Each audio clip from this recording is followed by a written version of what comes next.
Почитувани, локалната власт на општина Кочани, предводена од ВМРО ДПМН, продолжува со реализацијата на зацртаното согласно ветените проекти во изборната програма 2013-2017 година.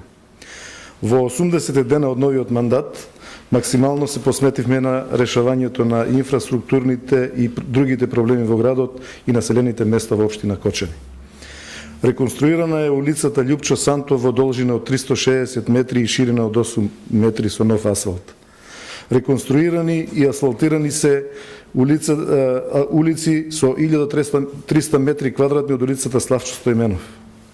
Асфалтирана е улицата Мишо Арсов во должина од 295 метри и ширина од 5 метри.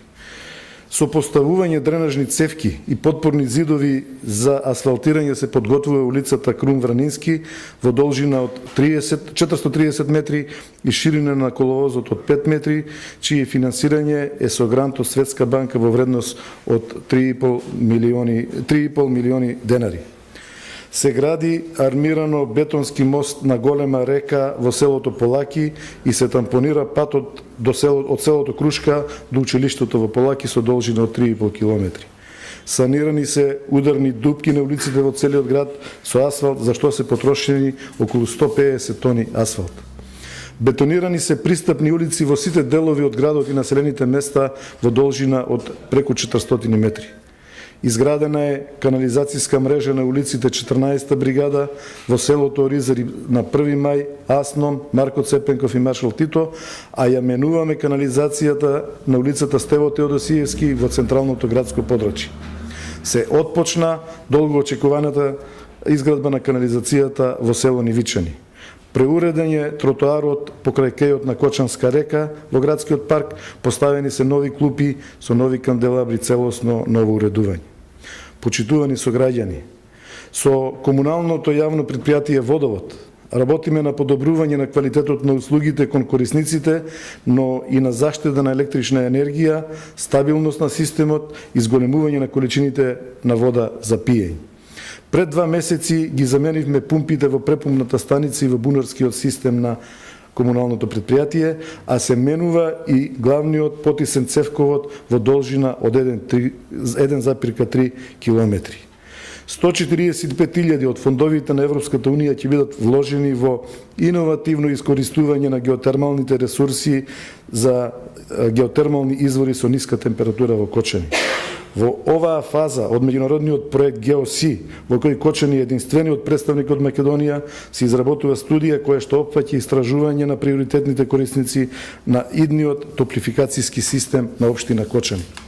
Обезбедивме донација од владата на Јапонија во висина од 50.000 евра за возило за собирање на смет. Во тек се проектите поврзани со регулирањето на загадувањето на сливот на река Брегалница, за одвојување на атмосферската од фекалната канализација, заеднички проект на владата на Република Македонија и Швајцарската агенција за соработка и развој. Како што ветивме, така и продолжуваме со активностите на Пониква да прерасне во атрактивен спортско-рекреативен туристички центар. Таму со 1 милион евра од владата преку МЕПСО се гради терен за зимски спортови, за сноуборд паркови и патеки за скијање.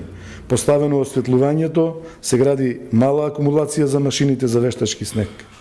Од форумот во заедниците регионално обезбедивме асфалтирање на делницата од паркингот до манастирот Свети Васили во должина од повеќе од 1 километар, а општините континуирано продаваат плацеви за викенд куќички, комерцијални и угостителски објекти.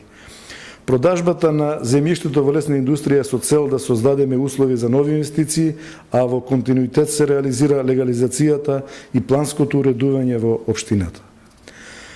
По неколку децениска пауза реализиравме авионско прскање против комарците, а ќе се заложиме тоа да биде една општа практика за воиднина во целата општина. Драмскиот аматерски фестивал ДАФ, извориштето на нашиот професионален театар, и годинава ја доби поддршката од општината. Обезбедивме донација на околу 1000 примероци и 156 настои во издавачката куќа Просветно дело за училишната библиотека во Крста Мисерко во Оризари. Организиравме бесплатни курсеви по странски јазици и информатика за околу 500 возрастни граѓани на нашата општина. Завршивме уште еден циклус годишни надпревари во општинските училишни лиги во фудбал и кошарка. Изминатите неполни 3 месеци го поттикнувавме масовниот спорт со можноста за бесплатно користење на новата спортска сала Никола Карев. Мои сограѓани, ВМРО ДПМН продолжува со напорната работа. Со ваков интензитет на реализација, сигурен сум дека ќе исполниме ветената програма. Вашата дадена одлука од пред неполни 3 месеци нема да ја изневериме. Продолжуваме со голема посветеност кон проблемите и секако пронаоѓање на решенија ќе покажеме дека успесите се достижни само со многу труд, работа и време. Ви благодарам.